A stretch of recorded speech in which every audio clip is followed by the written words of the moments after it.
সালথায় Atghar BNP নেতাকর্মীদের আনন্দ মিছিল ও motorcycle শোভাযাত্রা।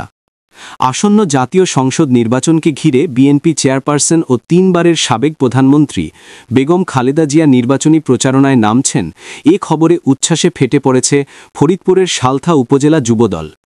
শুক্রবার 10 অক্টোবর বিকেল থেকে সন্ধ্যা পর্যন্ত আটঘর ইউনিয়ন যুবদলের উদ্যোগে এক বিশাল আনন্দ মিছিল ও মোটরসাইকেল শোভাযাত্রা অনুষ্ঠিত হয়। শোভাযাত্রাটি গৌরদিয়া বাজার থেকে শুরু হয়ে ইউনিয়নের বিভিন্ন গুরুত্বপূর্ণ সড়ক, বাজার ও গ্রামের প্রধান প্রধান মোড় প্রদক্ষিণ শেষে পুনরায় গৌরদিয়া বাজারে এসে শেষ হয়। শোভাযাত্রায় অংশগ্রহণকারী নেতাকর্মীরা নানা স্লোগানে মুখরিত করে তোলে পুরো এলাকা। এতে উৎসব মুখর পরিবেশ সৃষ্টি হয় পুরো ইউনিয়নে। সালথা উপজেলা যুবদল নেতা মাহফুজ খান বলেন, দেশনেত্রী বেগম খালেদা জিয়া মাঠে নামছেন, এ খবর আমাদের নতুনভাবে অনুপ্রাণিত করেছে।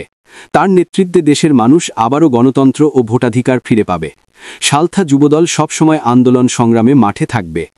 আনন্দ শোভাযাত্রা ও মোটরসাইকেল শোভাযাত্রায় অংশ নেন আটঘর ইউনিয়ন বিএনপির 5 নম্বর ওয়ার্ড সভাপতি মুরাদ মাতুব্বর, সালথা উপজেলা যুবদল নেতা শাফিকুল ইসলাম, আটঘর ইউনিয়নের 6 নম্বর ওয়ার্ড বিএনপি সভাপতি সাহেব খান, হাশমাত আলী খান, জাহাঙ্গীর শাহজাহান খান, মুজাফফর, কামরুল, জামির খান, হাফিজুর খান, সুমন খান, জামাল ফকির ও সিদ্দিক খান সহ ইউনিয়নের বিভিন্ন ওয়ার্ডের শতাধিক নেতাকর্মী।